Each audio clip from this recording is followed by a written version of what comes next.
예, 오늘 정찰 토픽 첫 번째입니다. 1만 명이 빗속에서 야외 투쟁을 벌여서 특검의 첫 항복을 받아냈다. 저는 이게 상당한 의미가 있다고 봅니다.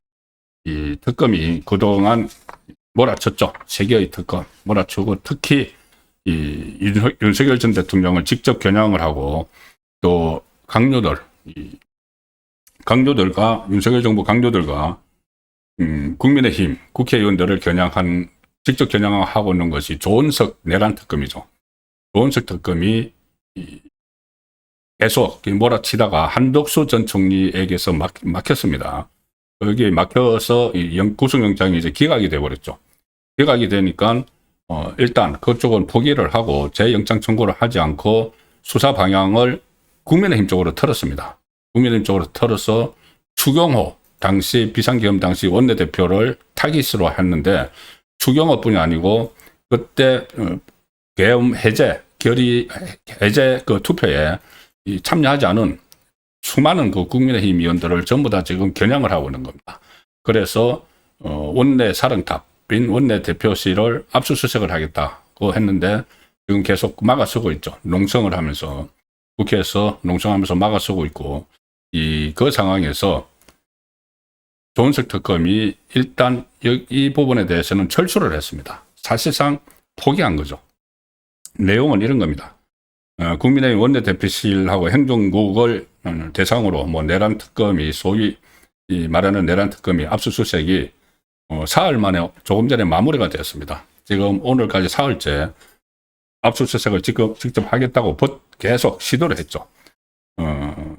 그런데 오늘 소위 내란 특검이 오늘 조금 전에 국민의힘 원내대표실에 대한 압수수색이 종료됐다 이렇게 밝혔습니다. 압수수색을 강행을 해서 이룬 것이 아니고 압수수색을 실시한 것이 아니고 종료됐다. 어떻게 종료됐느냐?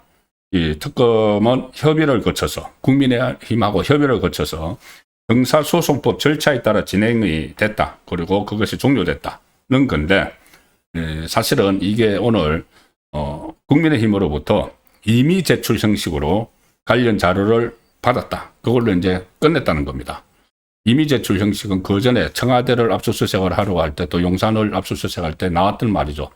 그러니까 특검이 압수수색을 하러 들어가가지고 사실 뒤지는 것이 아니고 우리가 이런 자료가 필요하니까는 그걸 제출해 주세요 하면은 여기 임의로 알아서 이 압수수색을 당하는 곳에서 추려서 주는 거죠.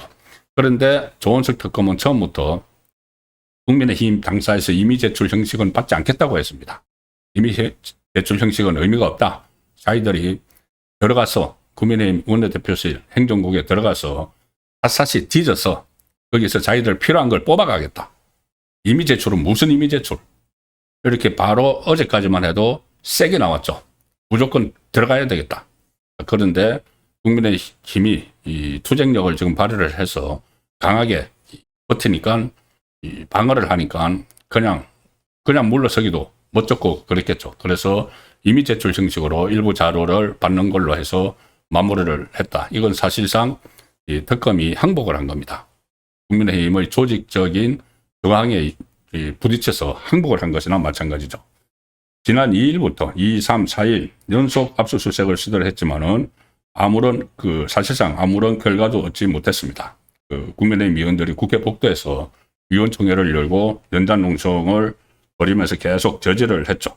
자, 그것뿐이 아닙니다. 오늘 서울에는 오전에 비가 왔습니다. 비가 왔는데 오늘 국회 본청 계단 앞에서 빗속에서 대규모 집회가 열렸죠.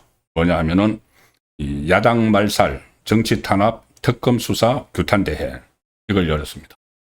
사실상 장애 투쟁을 시작을 한 거나 마찬가지죠. 국회 본청 계단이긴 하지만은 여기에 수많은 당원들이 참석을 했습니다. 그래서 국민의힘 추산으로 한 10,000명 정도가 왔다.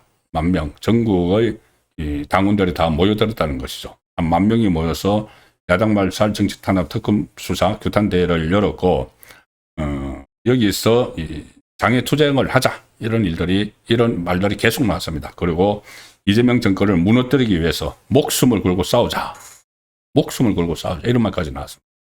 특히 장동혁 그 대표 체제가 이제 들어선 이후에 이런 아주 주장력을 발휘하는 모습들을 보이고 있는데, 장동혁 대표가 지금 앞장서고 있죠.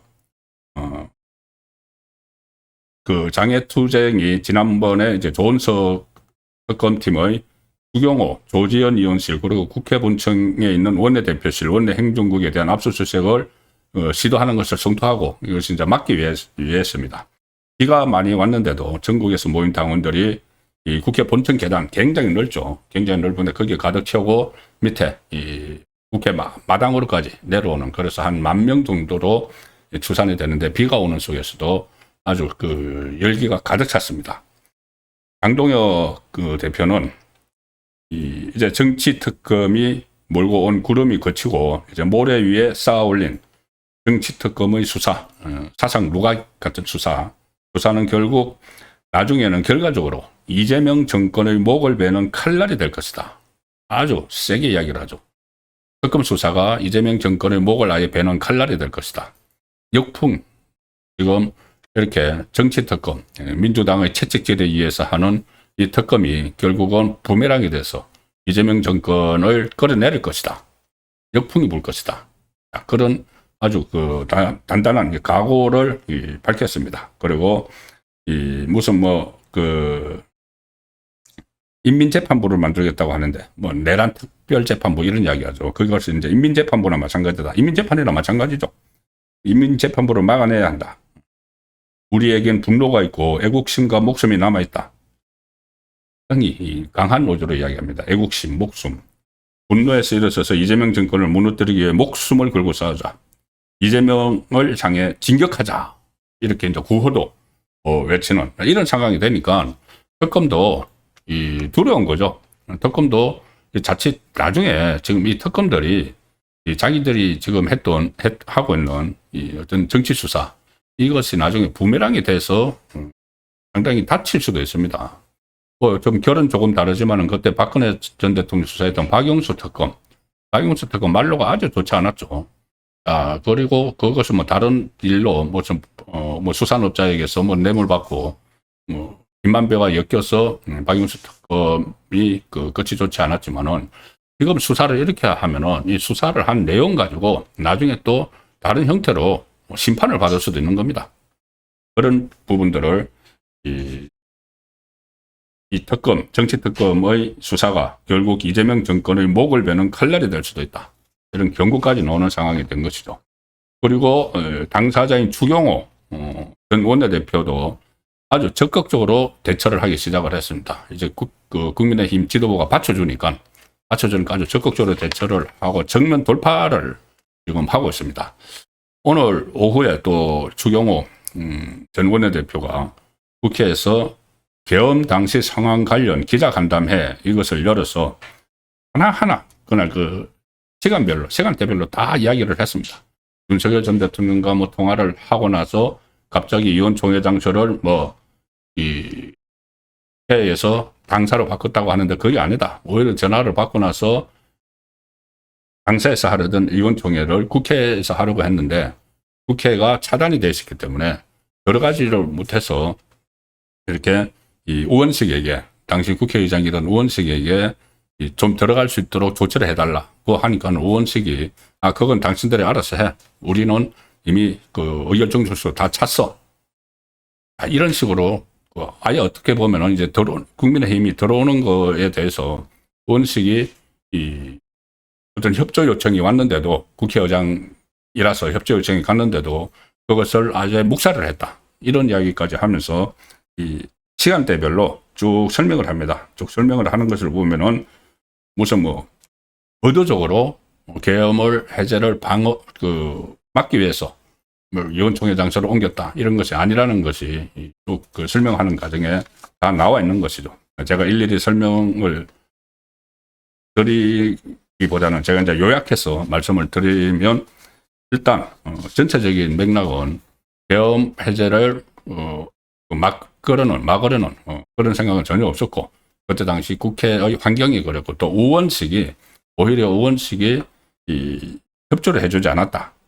새로 들어가는데 우원식이 12월 4일 0시 20분에 먼저 전화를 해서 그러니까 당시 여당이죠. 여당 원내대표에게 1시 30분에 본회의를 개최하겠다고 통보를 했는데 추 원내대표가 아직 의원들 모으는 시간이 필요하다고 말했지만은 우원식은 1시 30분에 무조건 본회의를 열겠다 하고 전화를 끊어버렸다.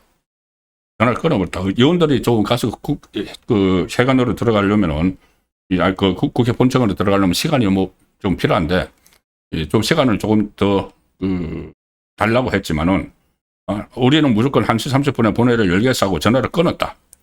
7분 뒤에 우원식은 다시 전화해서 1시에 본회의를 열겠다 이렇게 통보를 했고 그래서 주경호 원내대표가 출입이 통제돼서 우리가 못 들어가고 있으니까 좀 조치를 해달라. 국회의장으로서 경찰에 이야기를 해서 좀 문을 열게 해달라. 이렇게 이야기를 했는데도 이제 그렇게 하면은 계엄 해제를 방해하려는 게 아니죠. 가서 이제 같이 하려는 거겠죠. 그런데 오원식은 그거 여당이 알아서 경찰에 요청하라. 우리는 이미 의결 정족서가 확보됐다. 말하고 또 전화를 끊어버렸다. 이런 내용들을 오늘 다 설명을 했습니다. 기자들에게.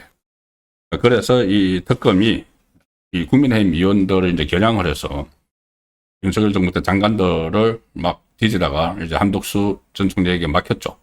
국민의힘 의원들을 상대로 뭔가 건수를 올리려고 했는데 계속 차질을 빚고 있는 그런 상황이 되고 있습니다. 그 우원식에 대해서는 지금 국민의힘 의원들이 부글부글 끓고 있습니다. 조금 전에 그때 12월 3일, 4일 상황도 우원식이 그런 식으로 마치 자기들끼리 다 해제하면 되니까는 국민의힘 의원들이 오든 말든 그거 알아서 해. 뭐 이런 식으로 하고 전화를 끊고 했죠. 그리고 이번에 그래도 특검이 이 입법부의 원내대표실이면은 상황세대입니다. 사령탑이죠. 제일 그때는 여당, 지금 야당의 사령탑인데 거기를 들어가서 확 사사치 뒤지겠다고 하는데 국회의장이 그거에 대해서 막아달라고 국민의힘 장동혁 대표하고 송원석 원내대표가 찾아갔는데 우원식이 그 특검 수사를 내가 어떻게 막어? 특검이 그거는 나도 뭐 할 수 없어. 이렇게 말하고 바로 중국으로 날아가 버렸죠. 중국 날아가서 전성절 기념식이라고 거기 참석을 해가지고 제가 어제 말씀드린 대로 저 맨 끝에서 그래도 명색이 국회의장이 대한민국 의전서열 2위인데 저 끝에 기퉁에 앉아가지고 있다가 나중에는 또 국회의장실에서 무슨 이 김정은하고 수인사를 나눴다. 시진핑한테 에이펙 초청을 했다. 그리고 푸틴하고 장시간 대화를 나눴다. 전부 다 거짓말이거나 과장한 겁니다. 김정은하고 수인사를 나눴다. 악수를 했다고 합니다. 그 대기실에서. 거기 참석자들 26명인데 대기실에서 26명이면 쭉 돌아가면서 악수하죠. 악수를 하면서 우원식은 7년 만에 뵙겠습니다. 이렇게 이야기했는데 그냥 김정은은 투명하게 네 이러고 말았다. 그런데 그거를 우원식은 과거에 북한에 가서 김정은 만난 적이 있다고 그전에 김정은하고 술도 한잔 했으니까 가면은 내가 김정은하고 뭐 남북 관계를 이야기를 하겠다 뭐 이런 식으로 이야기를 했죠. 그런데 7년 만에 뵙겠습니다. 했는데 김정은이 네 하고 끝나버린 겁니다. 악수 안 할 수도 없으니까 거기에 26명인가 7명 모여있는 자리에서. 시진핑한테는 그 에이펙에, 경주 에이펙에 꼭 참석해달라고 했다고 하는데, 국회의장실에서 그렇게 브리핑을 하는 겁니다. 하는데, 시진핑은 고개만 끄덕끄덕했다. 지금 확인이 되고 있습니다. 국민들 속이는 거죠. 푸틴한테 무슨 이런저런 이야기를 하고, 남북 관계에 대해서 이야기를 하고, 푸틴이 자기가 김정은 만나면은 뭐라고 전해줄까 이야기했다고 의장실에서 쭉 브리핑 했는데, 러시아 쪽에서는 그냥 간단한 인사를 했는지 몰라도 무슨 대화나 이런 거 오고 간 게 없다. 러시아에서 그렇게 공식적으로 확인을 했습니다. 그러니 그러니까 그건 그것대로 우선 지금 이 김정은 체제가 완전히 바뀌어가지고 우리나라를 적성국가로 대하고 계속 위협을 하는데 거기 가서 악수했다고 김정은하고 악수했다고 그리고 거기가 지금 반미국 그 체제를 선포를 하는, 동맹선언을 하는 그 자리죠. 푸틴하고 시진핑하고 김정은하고, 그리고 과거 공산국가였던 그 국가 원수들하고. 근데 거기 가서 그 말석에 앉아가지고 이따가 와가지고는 벌써 자랑 삼아 이야기를 하는. 그리고 그러면서 자기가 국회 의장으로 있는 국회에 대해서 특검이 막 쳐들어오는데도 나몰라라 하고 중국으로 떠나버리고. 그런 데 대해서도 지금 상당히 비판이 있고 보글보글 끓고 있습니다. 국민의힘에서는. 뭐 이런 말까지도 했다고 합니다. 오원식이 가기 전에 이제 국민의힘 의원들이 농성을 하고 있으니까는 중국 가기 전에 오늘 하루까지만 농성하는 거 봐주고 내일부터는 영장 강제 집행을 허락한다. 이런 황당한 조치를 내리고 국회 본가를 내팽개치듯이 버리고 중국 출장길에 올랐다는 그런 말들도 지금 나온다고 합니다. 국민의힘에서 이 문제를 제기했습니다. 이게 사실이라면 천인공노할 일이다. 국민의힘 최원석 원내수석 대변인의 말입니다. 정치 특검의 꼭두각시를 자처하면서 국회를 특검의 놀이터로 전락시켜버렸다. 국회의장이라는 자가. 그래서 이런 문제 제기도 그렇고 우경호 당시 원내대표의 정면 돌파, 그리고 빗속에서 10,000명이 모여서 이 특검의 정치 성향을 공격을 비판을 하는 이런 일들이 일어나니까 조원석 특검이 사실상 처음 항복을 한 그런 상황입니다. 그렇지만 이게 지금 방심을 하면 안 되죠. 특검이 물러갔다고 해서 방심하면 안 되는 것이, 제가 낮에 말씀드렸다시피 특검이 한동훈에게 사실상 참고인으로 소환을 통보를 한 것 같습니다. 제가 소환 불렀다 했는데 사실상 불렀죠. 왜 그러냐면은 이 특검이 오늘 브리핑을 하면서, 조원석 특검이 브리핑을 하면서 그럼 한동훈 전 대표의 특검팀 소환 여부에 대해서 본회의 표결 방해 의혹 관련 정치인들에 관한 소환은 확인해 드리지 않는다는 것이 원칙이다. 한동훈 전 대표도 마찬가지다. 이렇게 확인해 줄 수 없다 하면 이미 소환 통보를 한 겁니다. 이게 그러니까 저번에 이 안철수 의원에 대해서도 참고인으로 소환을 통보를 했죠. 왜냐하면 안철수와 이 한동훈에게 특검이 물어보려고 하는 것은 그때 국민의힘 의원들이 왜 이 본회의장에 다 오지 않았느냐. 그때 당시에 이 한동훈은 국민의힘 대표였습니다. 원내대표가 추경호였고. 그런데 한동훈은 본회의장으로 갔죠. 국회의원도 아니면서 본회의장으로 바로 갔습니다. 친한계를 쫙 이끌고 갔죠. 그리고 거기서 이 롯텐드 홀 본회의장 입구 앞에서 이재명 그때 와 있는 거, 이재명 만나서 둘이서 반갑게 악수도 하고 막 이랬죠. 그래서 특검이 이 한동훈에게 묻고 싶은 것은, 안철수에게도 그랬었고, 묻고 싶은 것은 당신이 몸담고 있던 그 당이, 지금도 몸담고 있죠. 몸담고 있는 그 당이 그때 계엄 해제를 저지하기 위해서 어떤 행동을 했는지 우리에게 좀 밀고를 해달라. 우리에게 좀 알려줘. 그러려고 부르는 겁니다. 그러니까 안철수는 그때 안 갔죠. 이것은 정치적 목적이 있다고 해서 안 갔습니다.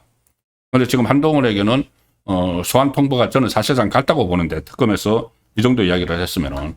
그런데 소환 통보를 받았는지 안 받았는지, 참고인으로서 받았는지 안 받았는지, 거기에 대해서 아직 한동훈의 입장은 나오지 않고 있습니다. 안철수는 이게 정치적 목적이 있기 때문에 내가 계엄에는 반대하고 탄핵에는 찬성을 한 입장이지만, 지금 특검이 하는 것은 정치 특검이라서 내가 거기 가서 뭘 말을 안 하겠다고 한 게 안철수죠. 자, 그럼 한동훈은 아직까지는 대답이 없습니다. 정식적으로 뭐 소환 통보가 안 가서 그런 건지, 아니면은 아직 정식 발표가 안 돼서 그런 건지, 본인이 갈지 안 갈지, 안철수와 달리 특검에 가서 미주알 고주알 자기가 뭐 자기 시각으로 자기 주관적 입장을 다 이야기할지, 그 부분도 좀 지켜볼 필요가 있습니다. 이런 식으로 보면은 특검이 지금 뭐 전략상 이렇게 한 번씩 항복하고 후퇴한다고 해서 끝난 것이 아니죠. 또 제가 말씀드렸다시피 무려 100 몇십억을 더 투입해서 특검 기간도 연장을 해주고 더 센 특검법 이야기도 막 나오고 있으니까 끝까지 이 특검이 민주당의 채찍질을 받아서 계속 국민의힘에 대해서 수사를 확대를 하고 보수 진영을 흔들고 있는 이 상황은 계속되고 있습니다. 그럴수록 국민의힘이 더 전투력을 갖춰야 되는데 오늘 만 명이 빗속에서 야외 투쟁을 벌이고 그러면 사실상의 첫 항복을 받아낸 그런 선거가 있었다고 저는 판단을 합니다.